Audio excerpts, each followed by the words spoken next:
Appendix, the math behind the nightmare. This appendix is here to make one thing undeniably clear.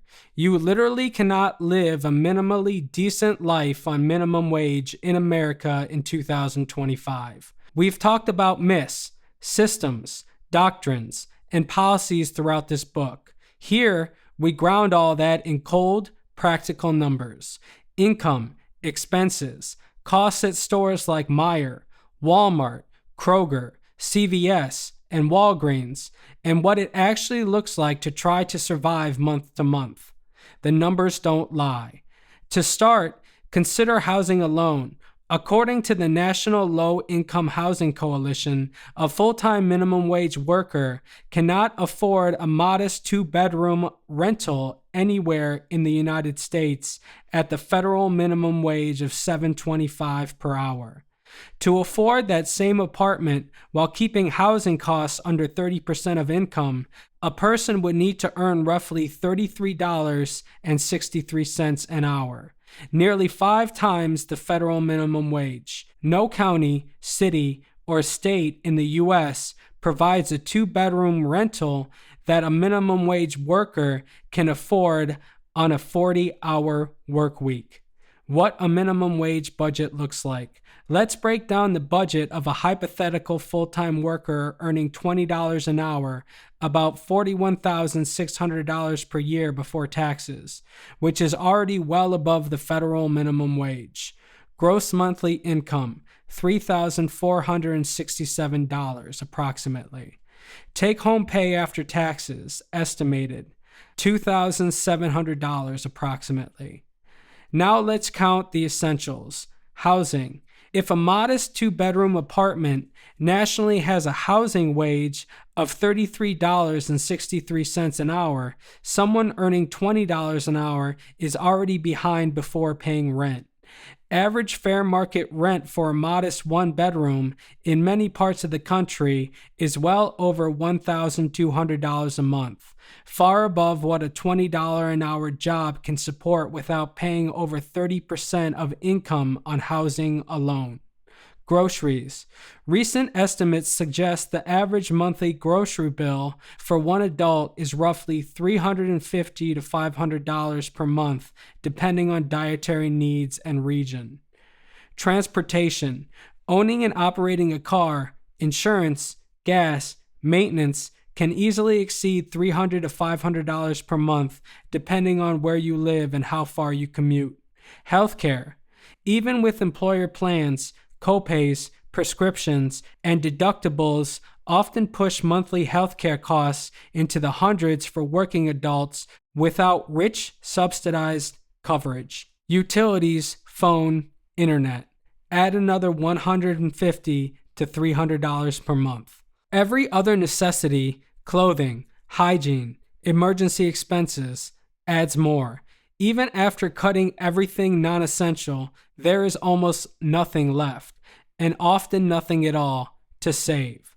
On a $20 an hour job, take-home pay is roughly $2,700 a month. A modest 1-bedroom apartment runs about $1,300. Groceries average $400. Transportation costs easily reach $350. Utility, phone, and internet add another $200. Basic healthcare expenses and prescriptions conservatively add $150. That already totals $2,400, and that's without entertainment, travel, emergencies, debt payments, or retirement contributions. What remains is about $300 a month, which disappears a moment your car needs repair, your rent increases, or you get sick. Even in a good month, that margin is not savings. It's deferred crisis. Retirement? Forget it. College savings? Nope. Emergencies? Anything unexpected pushes the budget into red. Why you can't save for retirement. Pensions used to offer built-in retirement security for workers. Those are rare now. Most people are on 401ks or IRAs that require discretionary income to fund.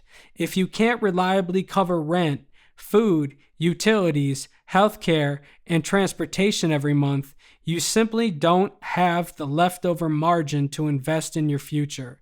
This is why so many people work paycheck to paycheck, even on two incomes. There is no cushion. There is no margin. There is only anxiety. A personal budget, Eric's reality. I live on less than $950 per month. I'm lucky if I make $100 in royalties a month, but I put that back into projects to try and earn more in the future. That income puts me at roughly 1/3 of the federal poverty line for a single adult. The isolation this creates is real. Everything in this society costs money. You can't afford social clubs, travel, events, networking, schooling, or meaningful healthcare and wellness. If your income barely covers groceries and the occasional utility, long-term planning becomes impossible. Why minimum wage doesn't work anywhere. There isn't a single place in the United States where a person working 40 hours per week at minimum wage can afford a 2-bedroom apartment. That's based on the most recent compilations of fair market rent and housing wage calculations. This isn't about individual budgeting choices. It's structural incompatibility. The cost of living outstrips what work pays. What you'd really need to afford life. To afford rent, groceries, transportation, and healthcare without constant stress, in the average city, a person often needs to earn at least $25 to $30 an hour or more, depending on location, just to keep housing costs under 30% of income and have a bare minimum left for other needs. Even then, retirement savings and emergencies are not adequately covered in most areas. The nightmare, not dream. This is what I mean when I say the American dream is a nightmare. You have constant anxiety about losing your housing if you get sick. You scrape by every month, and there's nothing left to build toward a future.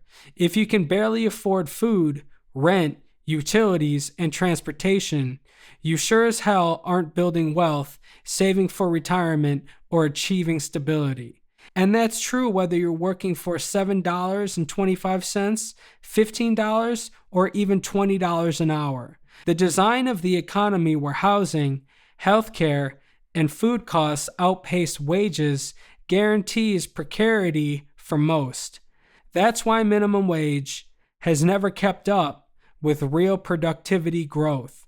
Wages were decoupled from living costs decades ago in policy shifts that Farming Humans discusses in depth. This appendix isn't just numbers. It's evidence of a system that requires survival to be unaffordable. And that's why people can work nonstop and still fall behind.